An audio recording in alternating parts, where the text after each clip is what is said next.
Hello बच्चों, कैसे हैं आप सब।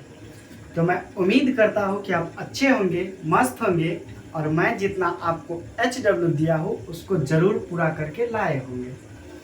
तो आज हम क्लास 10th के most important chapter, most high scoring chapter और निहायती आसान, बेहद आसान चैप्टर पढ़ने वाले हैं जिसका नाम है त्रिकोणमिति।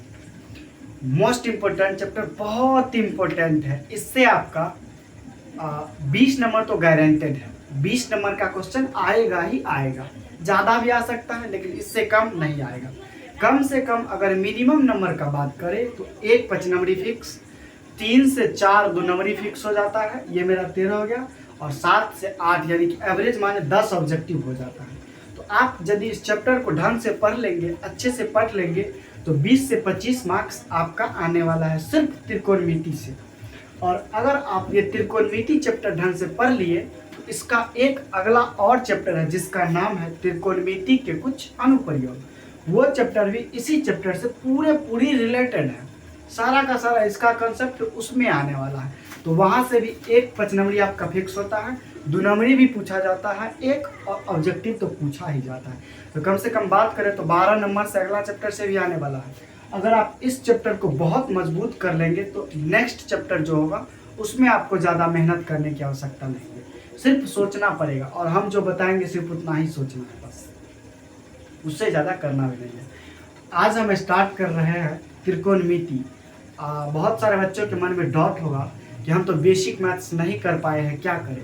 क्या बेसिक मैथ्स के बिना त्रिकोणमिति समझ आएगा? तो देखिए, समझाने का गारंटी तो मैं लेता हूँ, लेकिन मैं जितना HW दूंगा उसको आप पूरा करके लाएंगे तो आपको और बेहतर समझ में आएगा, बहुत बेहतर समझ आने वाला है।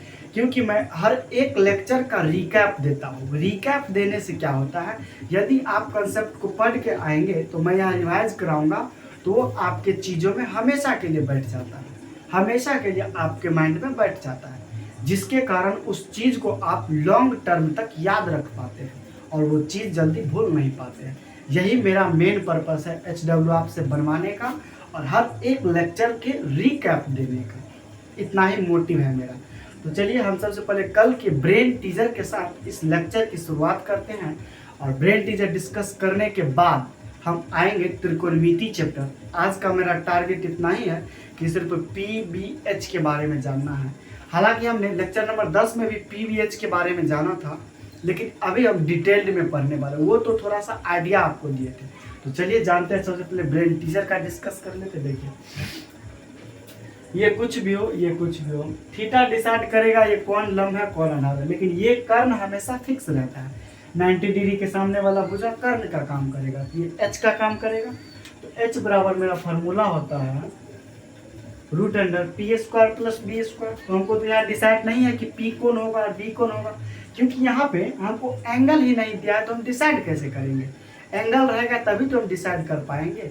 तो चलिए डायरेक्ट हम इसका स्क्वायर प्लस इसका स्क्वायर कर देते हैं, इससे आप रिजल्ट पे कोई इफेक्ट नहीं पड़ने वाला। तो चलिए यहाँ पे करते हैं हम √x² प्लस √x²। देखिए, √x² सिर्फ x होगा, हमने आपको बताया है रूट का स्क्वायर होता है तो स्क्वायर से रूट कट जाता है। ये हमने बेसिक मैथ्स में भी जाना था, इसीलिए हम आपको बेसिक मैथ्स पढ़ाए थे। चलिए, ये x हो जाएगा और ये भी x हो जाएगा, अंदर में बच जाएगा √2x। तो इसका आंसर हो गया √2x। यही था मेरा ब्रेन टीजर का डिस्कस। तो मैं आशा करता हूँ कि आपको ब्रेन टीजर समझ में आया होगा। बात कुछ नहीं है, सिर्फ हमने रूट लगाया, बात क्वेश्चन थोड़ा सा क्रिटिकल हो गया, थोड़ा सा कठिनाई हो गया, थोड़ा सा सोचने वाला क्वेश्चन हो गया। अब आपका एक्चुअल मैथमेटिक्स आज से स्टार्ट होने वाला है और पहला चैप्टर जो वेरी इंपॉर्टेंट चैप्टर पढ़ने वाले हैं जिसका नाम है मेरा त्रिकोणमिति। तो चलिए समझते हैं त्रिकोणमिति क्या होता है। सबसे पहले हम इसकी परिभाषा को समझेंगे।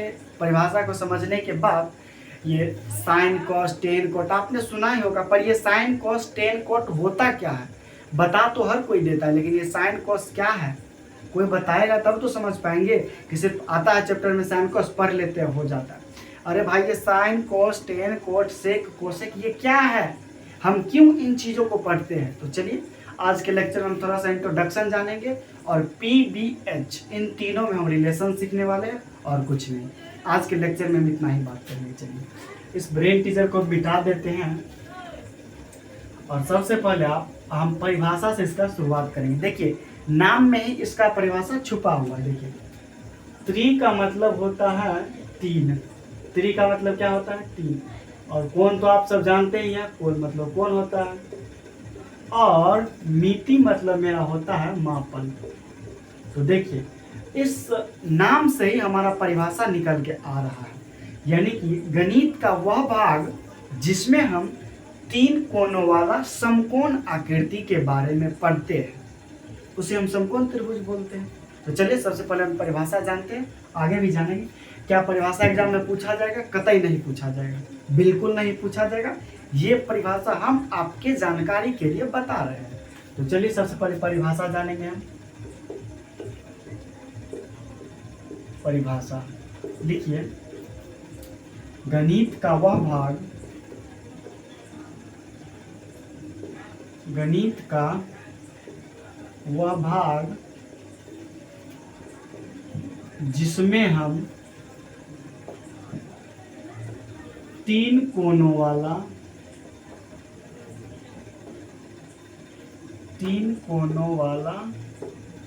समकोण आकृति के बारे में पढ़ते हैं। तीन कोण वाला समकोण त्रिभुज के बारे में पढ़ते हैं, या आकृति त्रिभुज के मापन के बारे में पढ़ते हैं, मापन के बारे में पढ़ते हैं।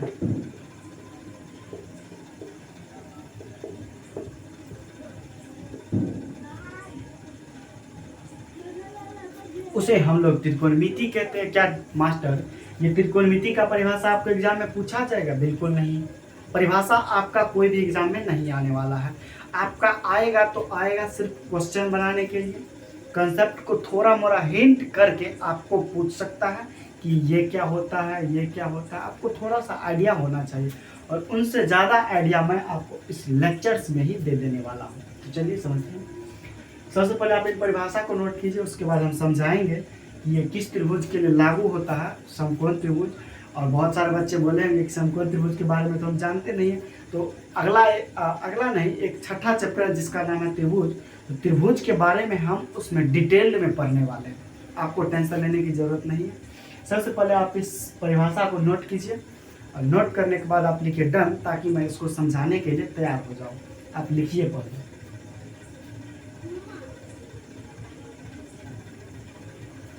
चलिए मैं आशा करता हूँ कि आप लिख लिए होंगे, और हम अब इसको समझाते। देखिए गणित का वह भाग, सबसे पहले त्रिकोणमिति क्या है? त्रिकोणमिति गणित का तो एक चैप्टर ही है। इसका मतलब हम बोल सकते हैं कि गणित का वह भाग जिसमें हम तीन कोणों वाला समकोण त्रिभुज के बारे में पढ़ते हैं उसे हम लोग त्रिकोणमिति कहते हैं। तो इस परिभाषा को मिटा देते हैं, और एक नोट आप लिख लीजिए।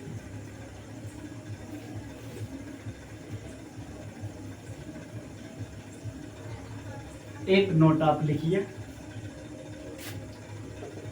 Note number 1। त्रिकोणमिति हमेशा लिखिए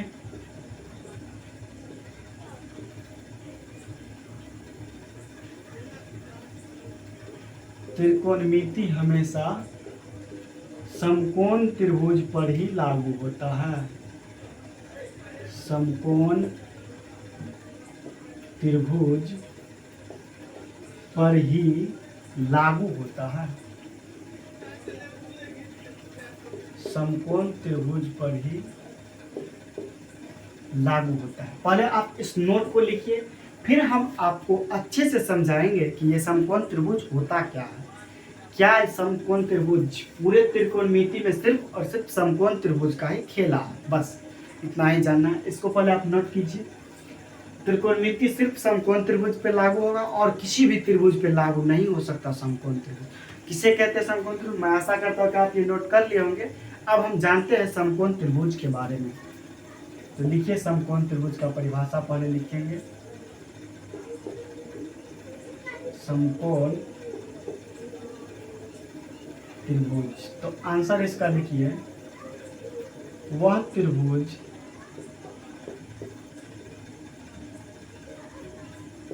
जिसका कोई एक कोण 90 डिग्री हो, कोई एक कोण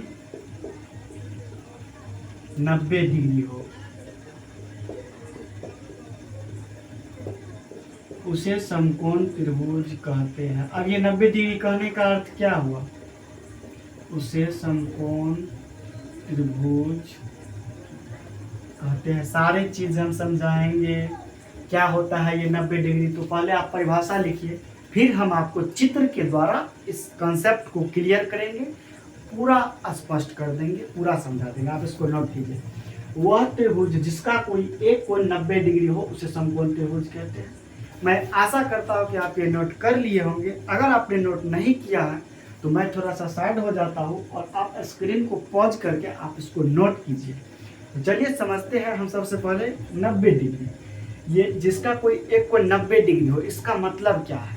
तो 90 डिग्री का अर्थ हुआ कि एक लाइन दूसरे लाइन पे सीधा खड़ा होना चाहिए। जैसे कि देखिए, हम मान लेते हैं ये मेरा एक लाइन है, इस पर हमने मार्कर रखा। तो देखिए ये मार्कर इस लाइन पे सीधा खड़ा है, इसका मतलब यहाँ पर जो कोण बनेगा वो 90 डिग्री का कोण बनेगा। बस इतना ही हमको जानना है। तो देखिए यहाँ एक दे देते हैं, देखिए नाम कुछ दे देते हैं ए बी सी। देखिए यहाँ पर क्या है, ए बी रेखा BC पर सीधा खड़ा है, तो यहाँ पे हमको 90 डिग्री का कोण बनेगा। इसी को हम बोलते हैं 90 डिग्री समकोण त्रिभुज। और त्रिभुज देखिए,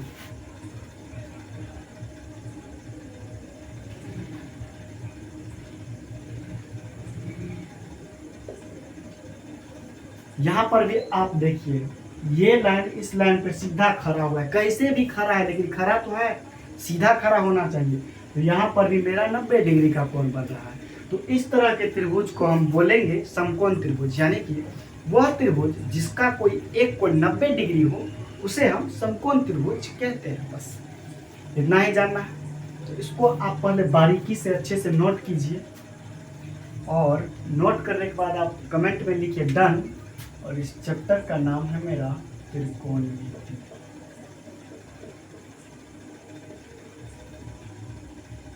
त्रिकोणमिति आप इसको पहले नोट कीजिए। नोट करने के बाद हमको लिखिएगा डन, ताकि हम इस लेक्चर को आगे बढ़ाएं। आप इसको पहले नोट कीजिए।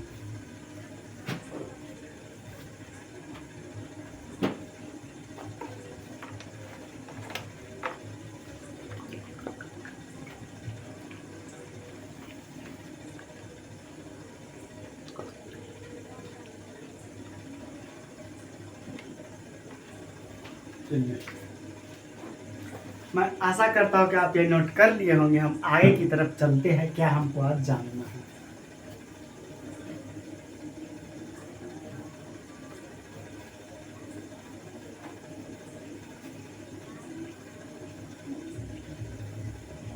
तो देखिए,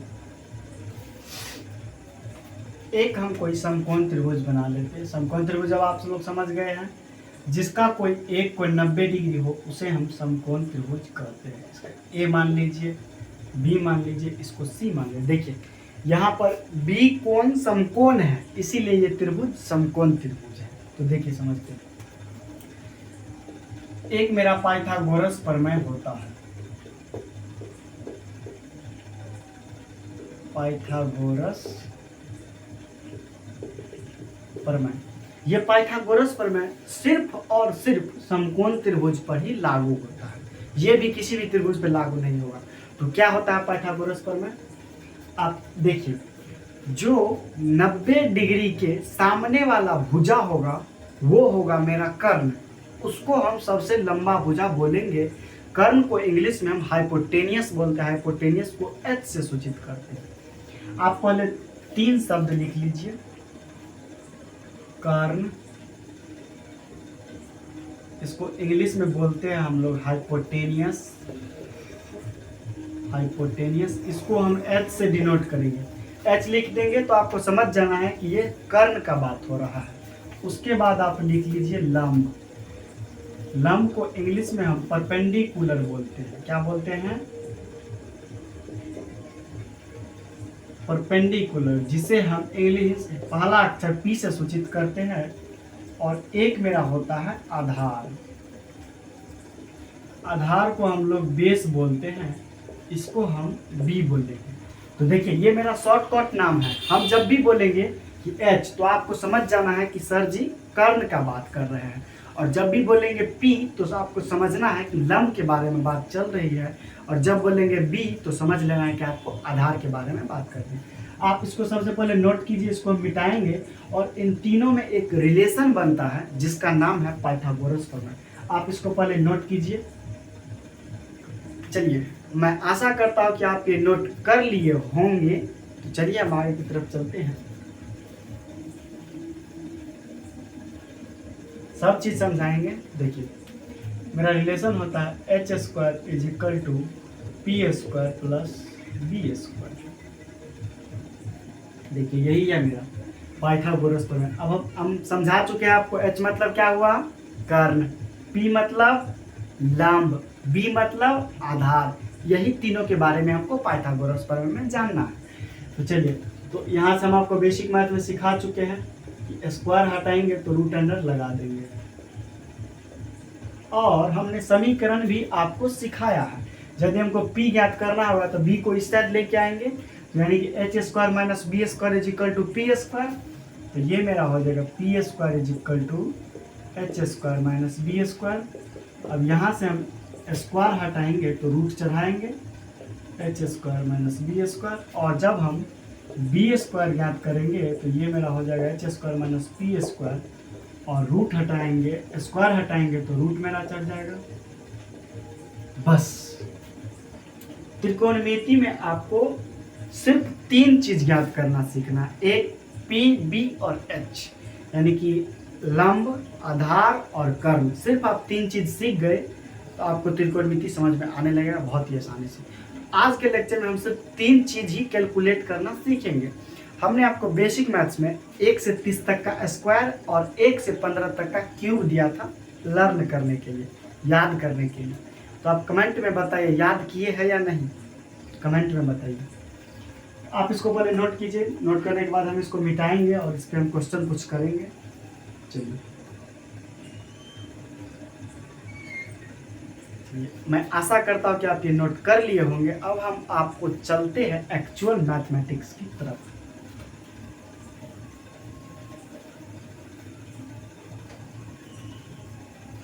आप दो त्रिभुज बनाएंगे, एक त्रिभुज ये हो गया और एक त्रिभुज मेरा ये हो जाएगा। इसका नाम हम दे देते हैं DEF। एक में एंगल आप इसको थीटा मान के चलिए और एक में एंगल आप इसको थीटा मान के चलिए। तो देखिए गौर से सुनना है स्टेटमेंट को, बहुत ही इंपॉर्टेंट है। देखिए 90 डिग्री के सामने वाला भुजा कर्ण होगा जो समकोण त्रिभुज के सबसे बड़ी भुजा का काम करता है। देखिए 90 डिग्री के सामने वाला भुजा कर्ण हो जाएगा। कर्ण को H से सूचित करते हैं तो इसको हम H लिखेंगे। और जो कोण के हम बात करेंगे, यानी कि यहाँ पे देखिए हम A का बात कर रहे हैं, A के पास में थीटा है तो यानी कि A का बात चल रहा है। तो जो थीटा होगा उसके सामने वाला भुजा मेरा लंब का काम करेगा। क्या चीज का काम करेगा? लंब का। थीटा के सामने वाला भुजा मेरा लंब का काम करेगा। इसका मतलब ये मेरा लंब को P से सूचित करेंगे और एक जो बच गया वो मेरा B हो जाएगा। समझ में आ गया? तो चलिए अब इस त्रिभुज में चलते हैं। 90 डिग्री के सामने वाला भुजा कर्ण जो कि समकोण त्रिभुज के सबसे बड़ी भुजा कहा जाता है, वो हमेशा फिक्स होता है और कर्ण को हम H से सूचित करते हैं। और जिस कोण के बारे में हम बात करेंगे, यानी कि जहाँ पे थीटा होगा उसके सामने वाला भुजा मेरा लंब का काम करेगा। ये थीटा के सामने वाला ये मेरा लंब हो जाएगा और जो बच जाएगा वो मेरा आधार का काम करेगा। बस इतना ही समझना। हम आपको त्रिभुज की सहायता से सिखाते हैं कैसे ज्ञात करना। देखिए अब हम मिटा रहे हैं इसको।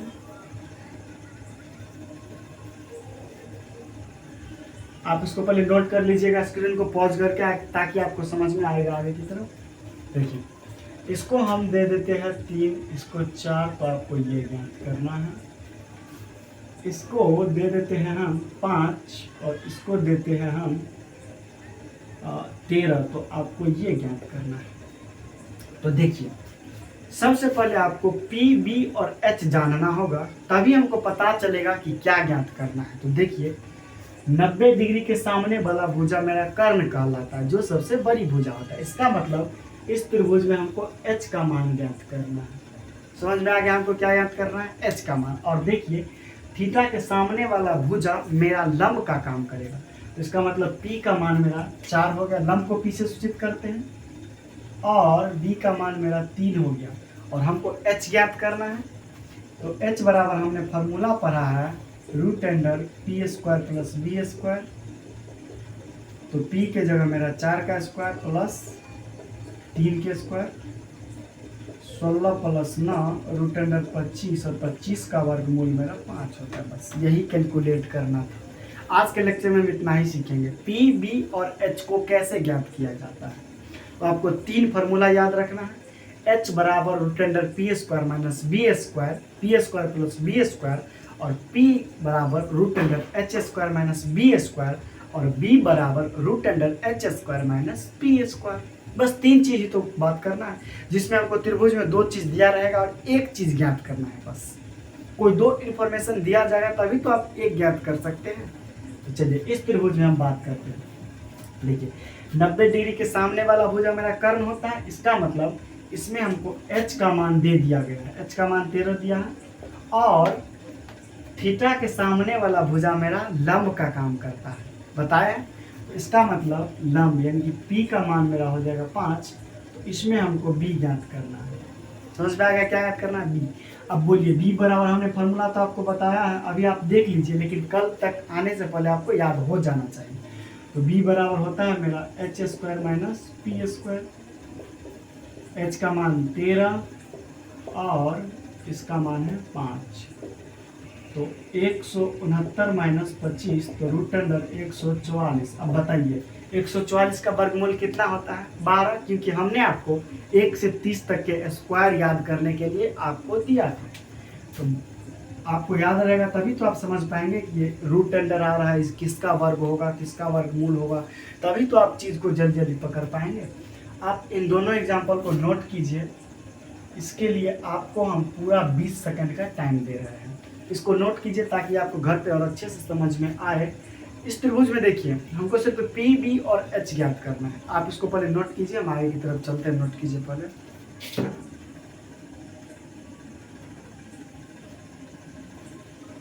आई होप कि आपने ये नोट कर लिया होगा, और मैंने आपको जितना समझाया है उतना आपको समझ में आ गया होगा।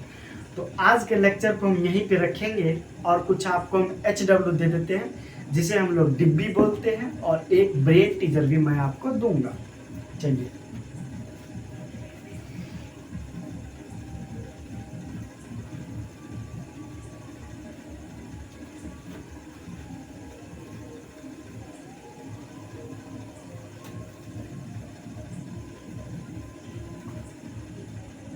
देखिए, आप डिब्बी लिख लीजिए। आपको 5-6 डिब्बी मिलने वाला है, और एक ब्रेन टीजर मिलने वाला है। और बहुत सारे नए बच्चे जुड़े होंगे, तो उसके लिए मैं बता दूं कि डिब्बी क्या होता है और बीटी क्या होता है। तो डिब्बी आपका कंसेप्ट क्लियर करने का एक मेन मुद्दा क्वेश्चन होता है, जिसका पूरा नाम होता है डू इट बाय योरसेल्फ, यानी कि इसको आप खुद से ट्राई करेंगे। और ब्रेन टीजर जो आपको सोचने के लिए मजबूर करेगा। और इस ब्रेन टीजर का डिस्कस मैं हर एक क्लास में करता आ रहा हूँ। सारे के सारे ब्रेन टीजर का डिस्कस अभी तक मैं करता आया हूँ, आगे भी करूँगा, और एक एक ब्रेन टीजर आपको रोज HW में मिल जाएगा। चलिए, तो पहले आप HW लिख लीजिए।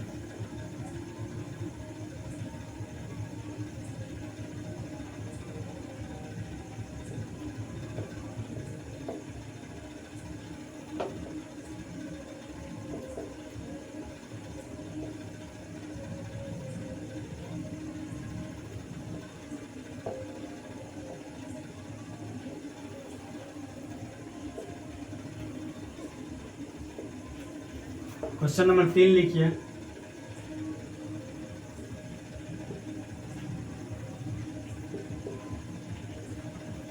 ए बी सी, इसका ये कौन सा कौन है, इसका मान दे देते हैं 25, इसका मान देते हैं 24, तो आपको इसका मान ज्ञात करना है। क्वेश्चन नंबर 4 लिखिए, ये में आपका ए है,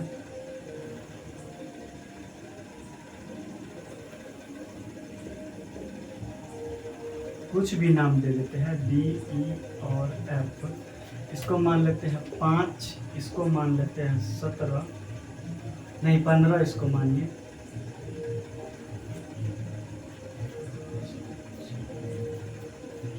हाँ चलिए इसको 49 मान लीजिए, 49 नहीं 7,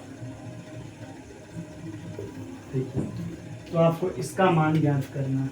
अरे ये कैसे हो गया, इसको मानिए आप 17, इसको मानिए आप 15, आपको इसका मान ज्ञात करना। और एक ब्रेन टीजर आप लेंगे,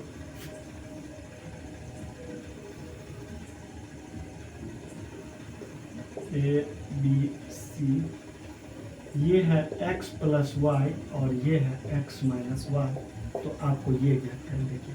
आपको 4 छोटे डिब्बी मिल गया HW के रूप में और एक ब्रेन टीजर मिल गया, चलिए लीजिए इसको भी ले लेते हैं, ये थीटा मान लीजिए। और एक ब्रेन टीजर आपको मिल गया जो सोचने पर आपको मजबूर करेगा। तो आज के लेक्चर को हम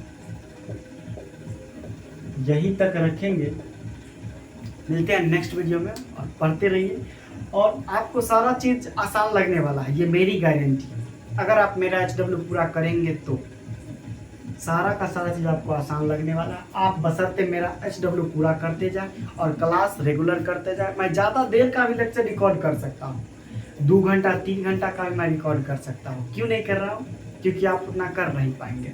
थोड़ा थोड़ा ही सीखना है, लेकिन रोज़ सीखना है। Learning is the best process. आप जब सीखेंगे तो गलतियां कुछ होगी, लेकिन एक ही चीज़ को बार बार गलती को दोहराना ये अच्छा मकसद नहीं, ये गलत बात है। चलिए आज के लेक्चर को यहीं पे एंड करते हैं, मिलते हैं नेक्स्ट वीडियो में। तब तक के लिए थैंक यू, और जितना HW दिया है उसको आप ज़रूर पूरा करके लाइएगा। Thank you.